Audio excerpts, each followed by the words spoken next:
Now, you probably have heard of this disease. It's called the sickle cell disease. And for patients who suffer from sickle cell disease, they will know that this is an autosomal recessive disease. What does it mean then? Autosomal means it's occur, for instance, the instead of a sex chromosome like X, Y, XX chromosomes, they are not occurring on these chromosomes, but on one of those regular chromosomes. And it's a recessive disease, so it actually occurs if you have two copies of it from both your um, parents in that case. So this is a genetic defect that occurs and eventually leads to a production of what we call a faulty chains, okay, faulty beta chain, okay, of your hemoglobin. So what occurs is, let's take a look over here now. So in your normal hemoglobin, that's the DNA encodes for a CTT. And when you have your mRNA trying to, for instance, for transcription to occur, they will be complementary to. So if it's a C, it will be a G. If it's a T, it will be complementary to an A. So for instance, this would code for a glutamate. And the glutamate is actually has a negative charge on it on the side chain.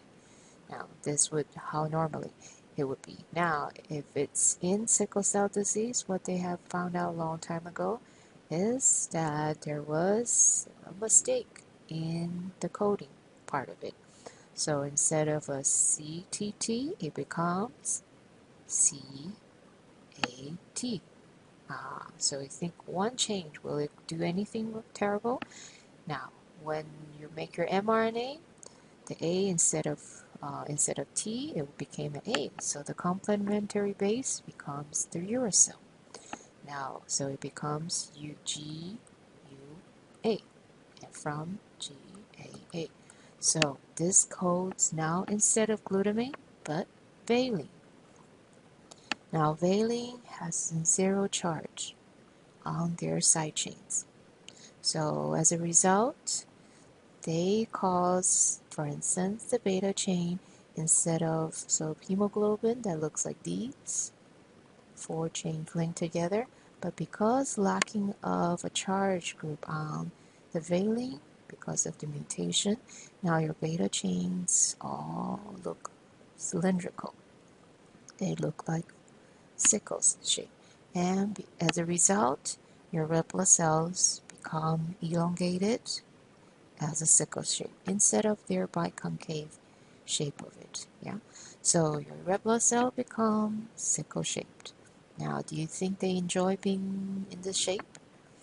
Well, we don't really know, but they don't work very well in this elongated shape. Now, and as a result, okay, they have a harder time. For instance, the sickle red blood cells, okay, they are much longer. So as a result, they have a hard time passing through blood vessels and everything. So they actually rupture easily. Okay? So, and they prematurely break down. So they actually die much, much earlier than the 120 days as a result. So you eventually have less functional red blood cells. Now, what do you think this will do to your oxygen level then? Right, you're going to carry much less oxygen than you could when composed to when your red blood cells are all functioning. As a result, patient may be more fatigued.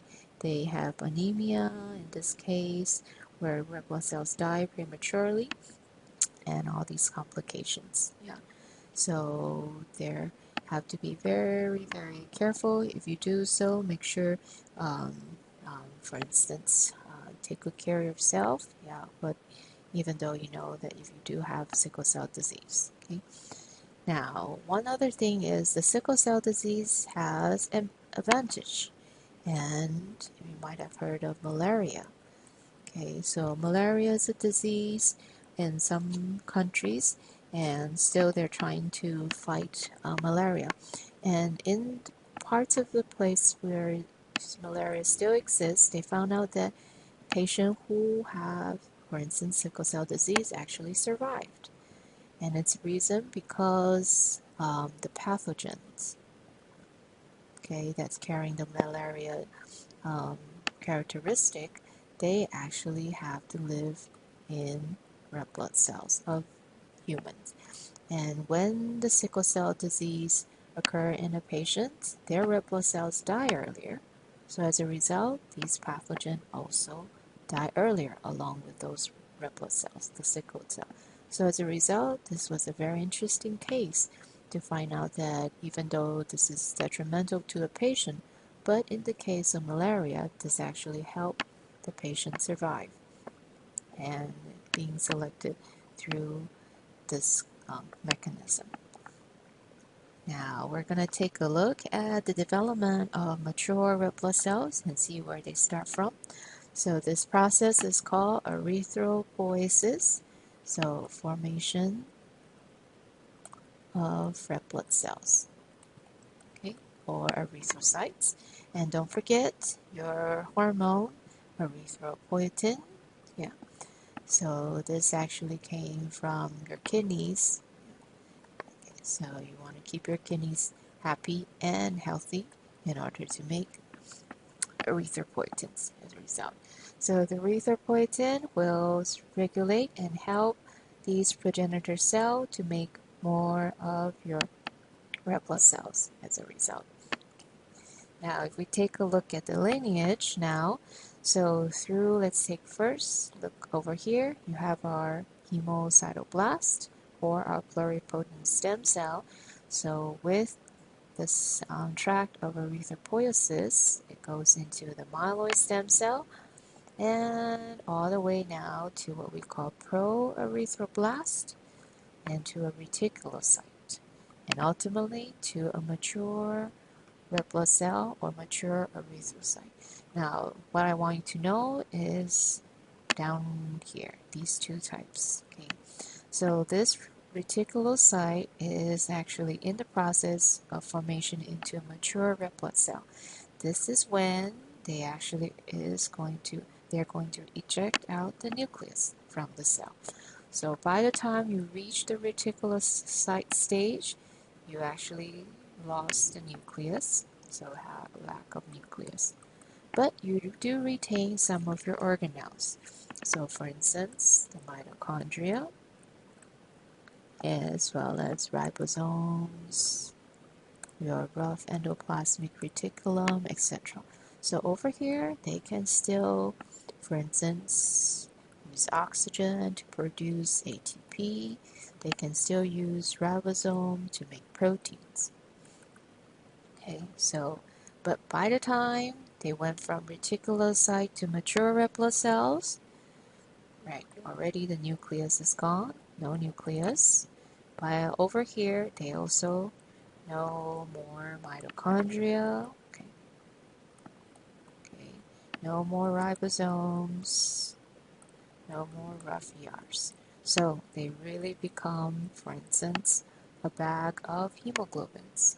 And since they don't have mitochondria, so all the oxygen that they carry cannot be used for their own measurements for energy production, but it's all to be transported. Yeah. So your mature red blood cells really is responsible for transporting oxygen as well as some of those side ones like CO2. Okay. Now, so the regulation of erythropoiesis has to be carefully monitored. So we call this negative through a negative feedback system. So for instance, what happened is if you have any stimulus that disrupts the balance of your red blood cell count, so for instance, you might have a decreased oxygen delivery to kidneys, so there are sensors over there. So if there's less oxygen present in the system, yeah, they everywhere will sense it, but kidneys definitely wasn't. So the receptors are going to, so our kidney cells are going to detect the low oxygen level, and what they will do is to now we gotta send out more hormones. So they will increase EPO secretion into the blood, and all the way it goes all the way to your bone marrow. So as a result, you'll have more red blood cells, okay, eventually. So effector is to have more red blood cell counts, and as a result, they can carry more oxygen and deliver more oxygen to your tissue. So this will counteract the lowering. So that's why we call it a negative feedback system. Now, and we will take a look at this in your next video lecture. So keep on reading, keep on studying.